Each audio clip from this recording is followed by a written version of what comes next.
Hi, everyone, and welcome to Holy Glow Podcast. I'm your host, Alina Elliott, and I am so glad to be here with you guys today. On this podcast, we talk all about Jesus, life, and so much more. So basically, if you're alive and breathing, this podcast is for you.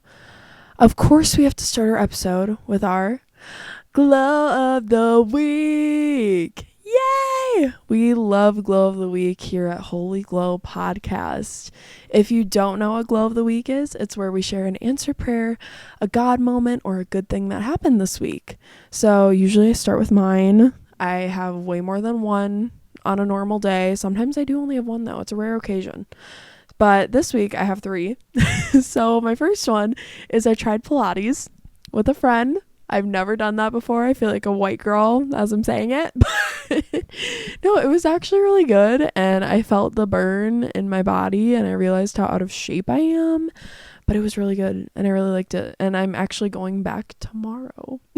So obviously I enjoyed it. I also did it another time with that same friend. We hung out a lot this week, which I love that.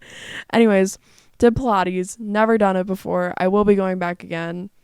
I really enjoyed it. So if this is your sign to try Pilates, if you've been not sure of that. Sorry for if there's any guys out there watching this, they're probably like rolling their eyes. Anyways, I finished my gem thing that I was telling you about last week. If you weren't here, totally fine. I did this gemstone portrait, I guess you could say. So basically it's like a palm tree, like very like beachy scene, and it's sticky, and you just stick individual gemstones on there, and that's what I did. And there had to be over 1,000 gems. Like, I'm serious, it was insane, but I loved every second of it, and it was a fun hobby for me for the moment. I love crafty stuff depending on what it is. Usually I do. Like, I love puzzles. I know it's not crafty, but I love that. Like color by number. I used to love those rainbow loom things. If anybody remembers that, please tell me, because I loved it. I lived for that. I live for Jesus, but you know what I mean. Love that kind of stuff. So I finished that. All that to say. And I also went to a dance ministry thing for the first time ever. I've never seen like a performance like that for the Lord. It's kind of like prophetic, but also not, because it's planned.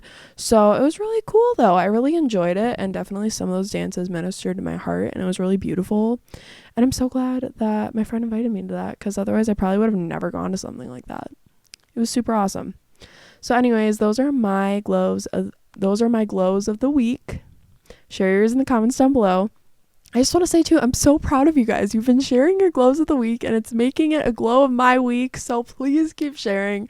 I love seeing them. It's always encouraging to other people. It's encouraging to me.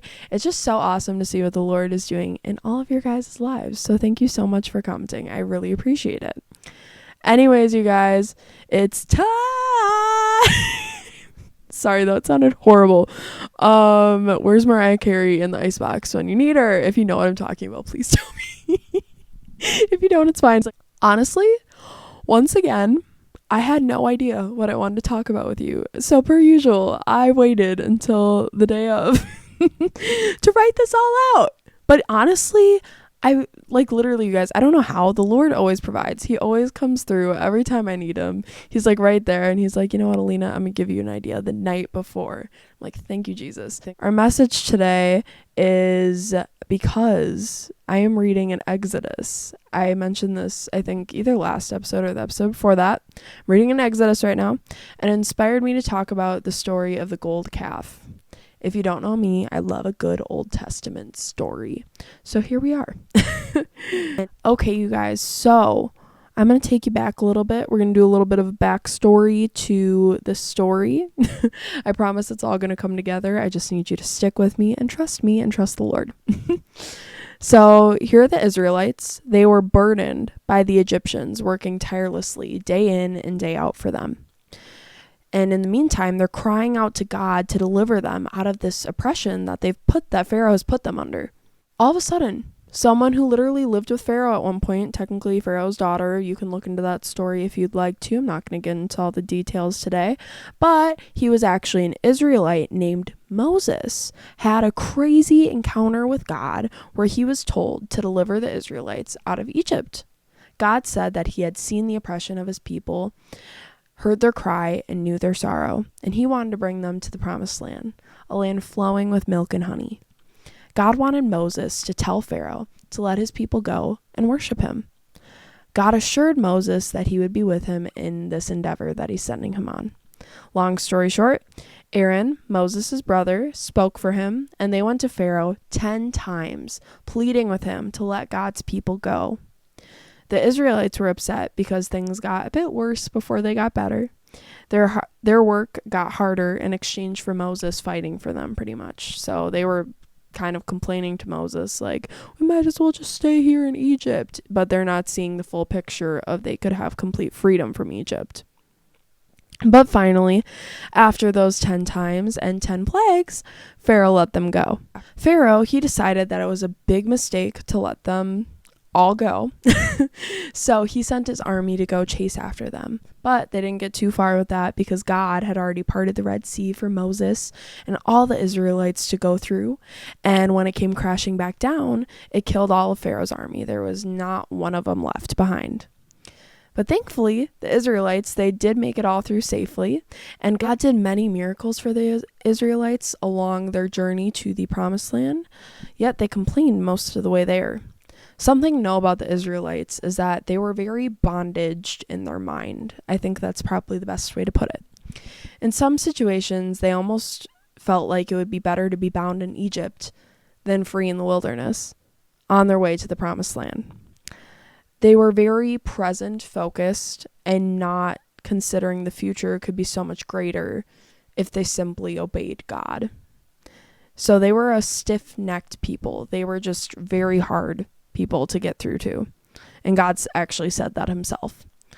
So now, drum roll please. I can't really do it. The part we've all been waiting for, the gold calf. So God called Moses to come up to Mount Sinai and meet with him there for 40 days and 40 nights. Now, as Moses was up on the mountain, God was giving him instructions and tablets. There was a whole bunch of stuff going on while the Israelites were all just down, I believe, at the bottom of the mountain. Now, the Israelites, they had this amazing idea to ask Aaron to make them gods to go before them because they didn't know what happened to Moses. Aaron, the one that literally spoke for his brother Moses, yeah, that one, said to all of the Israelites, everybody that was gathered around there, bring him all the golden earrings that they had. And from the gold, Aaron made them a gold calf. Aaron, I think you just defeated the purpose of everything that we have been working toward this whole time. Then it says that they all said, "This is your God, O Israel, that brought you out of the land of Egypt." No, it's not. That is such an abomination. Anyways, when Aaron saw it, he built an altar before it. The Lord told Moses this because obviously the Lord sees everything. He's with Moses, but he's also seeing what's going on down there. And God was so angry. He was ready to get rid of everybody. Now Moses, he pleaded with God and he's like, please don't do this. You told them you were going to deliver them. How's it going to look if you kill them all now? And so the Lord listened to Moses and he didn't get rid of everybody.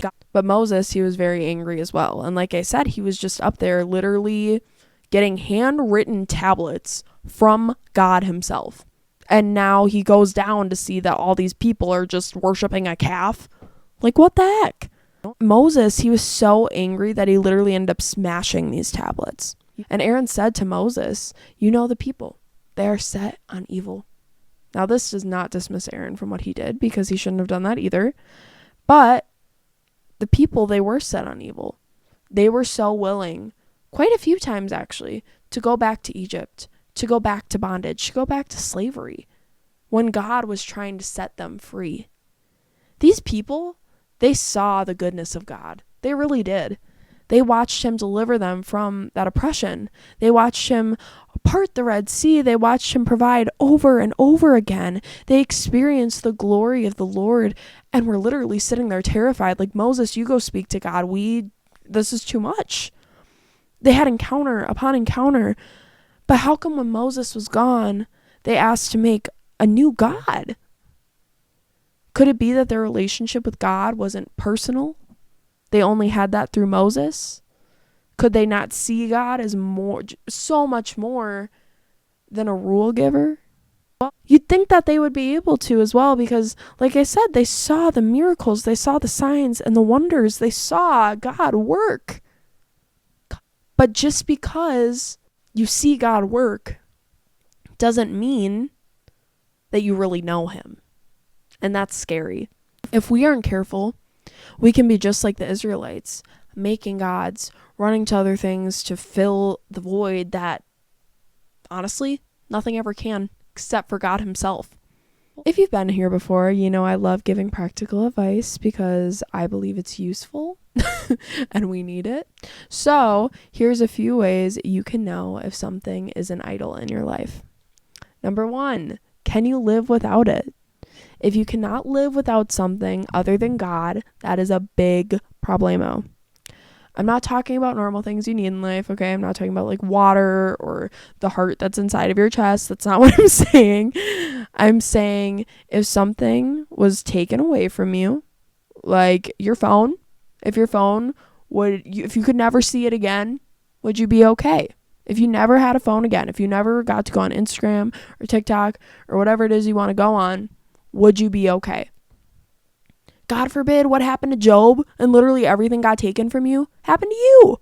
Would you praise the Lord through it all? Would you be okay? Is God truly your everything? Could you go on? Another one, if your spouse dies, what are you going to do? Are they your everything? Because that's a problem. It's actually a problem. And obviously we don't want any of these things to happen by any means. But I feel like this just proves it's so important to find your worth in God, in Jesus, because he is eternal. He is forever. He never dies, you know? Also, he's the only one that can truly satisfy you. Those other things are not going to satisfy you. They're gonna like run right through you. Also, if you do put your worth and your identity in these earthly things, they're gonna die. They're gonna pass away. They're gonna fail. Like, I've seen so many people get very codependent on other people, whether that's a friend, a mentor, a spouse, whatever it is. And that is such a problem. We cannot be codependent on literally anybody but the Lord. Because first of all, that is so unbelievably unhealthy and it's not good for you. It's so bad. It's horrible. Jesus, we can put our everything into him because first of all, he created us. He knows exactly what we need, how we need it, what's going on the inside of us. He's our father, so we can literally lay it all down at his feet, and he's perfect. He does not make any mistakes. He has a firm foundation. He has a steady rock. Everybody else you put your life onto is sinking sand. You will sink if you put your life in somebody else's hands besides the Lord's. I'm so serious right now. We cannot be putting our worth and our trust in these earthly things that are going to fail and die and pass away. Because then where does our worth lie?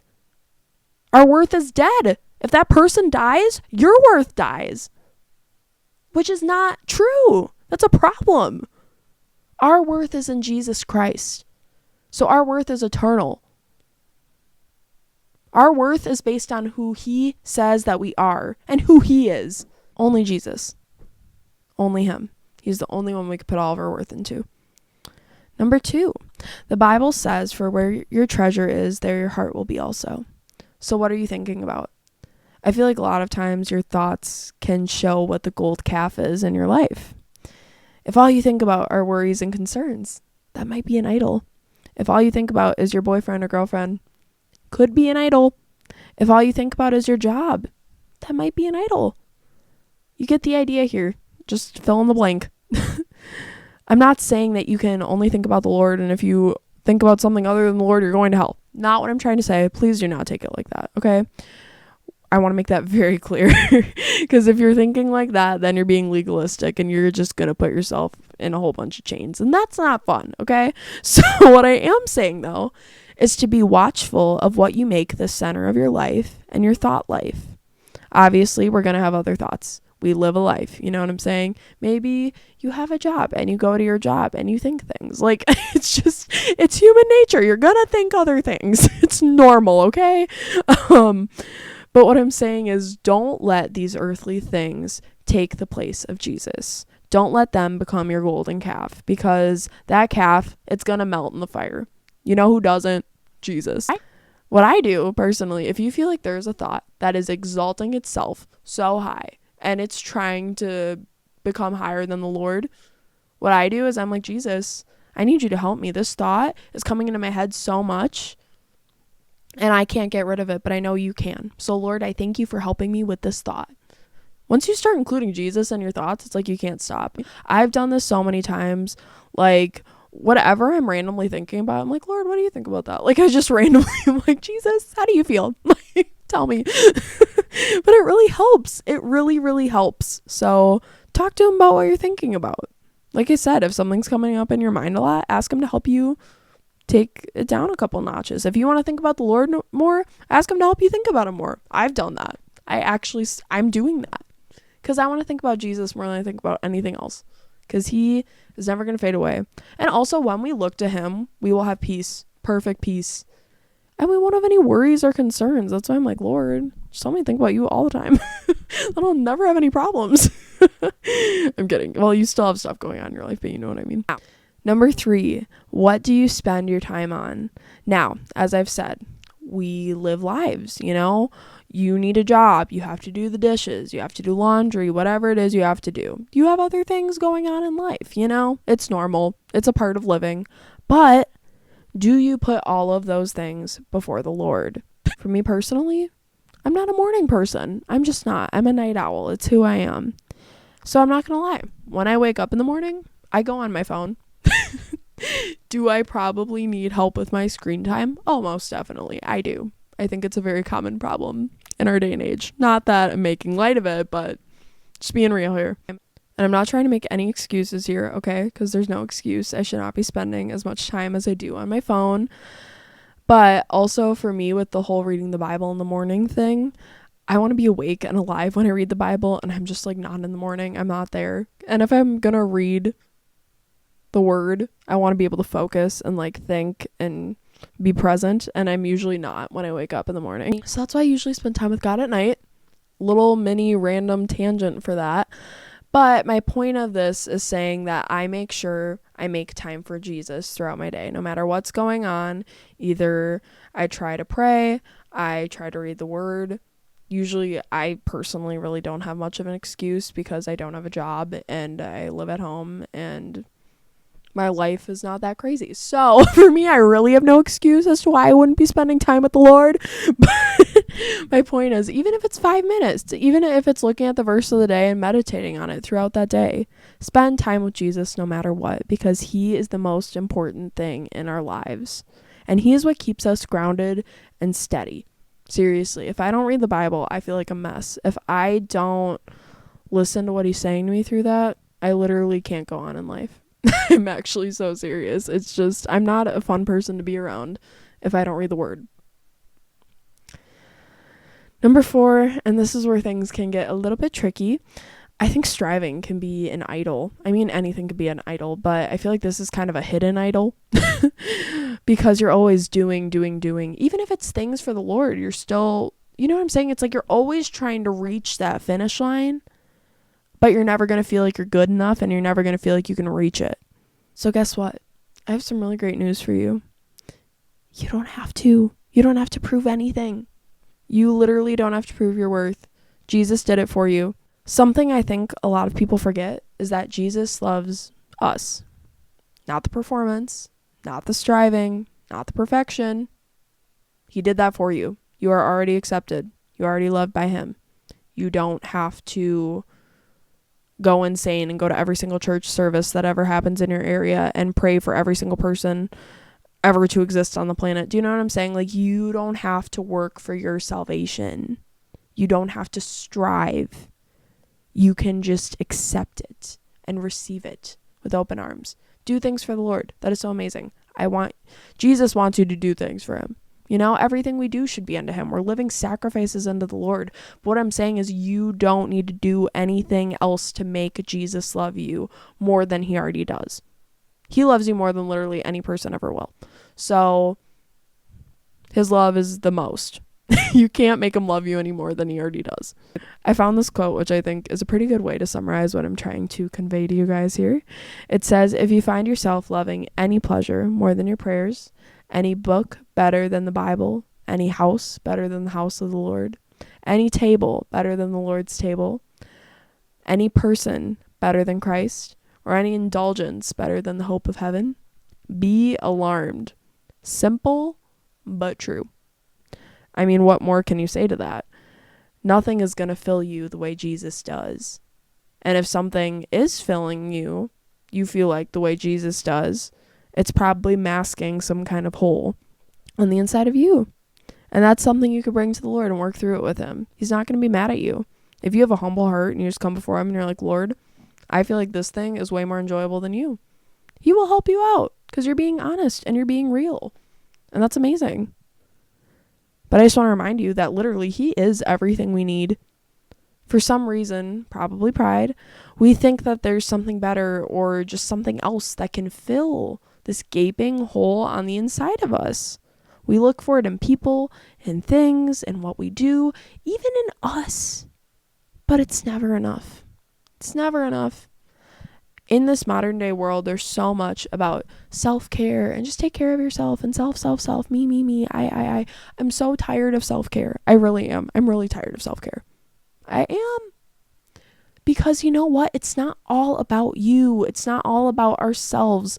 We should be pouring out into the Lord. And honestly, the more you get to know Jesus, the deeper you cultivate your relationship with the Lord, he takes care of you. I'm serious. If you are struggling with addiction, if you're struggling with trauma, if you're struggling with whatever it is, when you focus your eyes on him and not yourself, it's like he just takes care of it. It could be a slow process, but he does. He really does. That's why it's so important that we look to him, because he will give us what we need. He'll give us that peace. He will heal our broken hearts.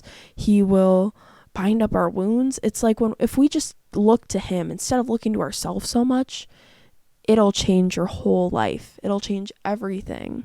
Because when you take care of God's business, he takes care of your business. It's the truth. And you know what? I do want to say this. This sounds horrible, okay? We're not enough. You are not enough. I know it's crazy, right? Because everything that this world says, like all the self-care people, they're like, you're enough. You know what I mean? That's what everybody says, but it's not true. On your own, you're not enough. But through Jesus Christ and what he did for you, he is the reason that you are enough. He is the reason that you are accepted. He is the reason that you are loved. He's the one that accepts you. He's the one that loves you. He's the one that makes you enough. It's not by what you do. It's not by your goodness and yourself and your care and whatever it is. It's not by any of that. It's through Jesus Christ that you are enough, that you are accepted, and that you are loved. And he's the only one that's going to fill that not enoughness inside of you. You guys have probably seen this on Facebook or Instagram, but I thought it was a good thing to add in here, so I'm going to, or some other social media platform. But I saw it and I feel like it's just perfect for this. It says that science says we need 4 things to survive. What are those things, you might ask? They are food, water, air, and light. And guess what? The Lord really does take care of all of our needs, and he really is everything that we need, because Jesus says that he is the living water, the breath of life, the bread of life, and the light of the world. The best part about it, too, is that he lives inside of you. So you have everything you need. When you accept Jesus into your heart, you literally have it all in you. It's the Lord. How cool is that?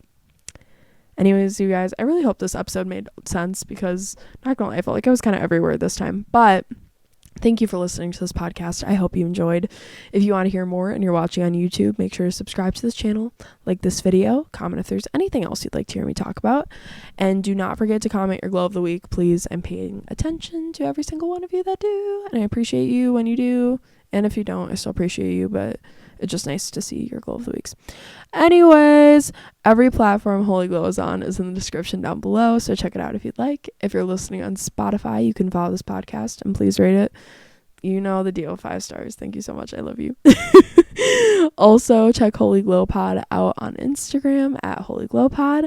I post a new episode every Tuesday at 12 p.m. I love you guys so much, but Jesus loves you even more. And let's glow for Jesus. Bye.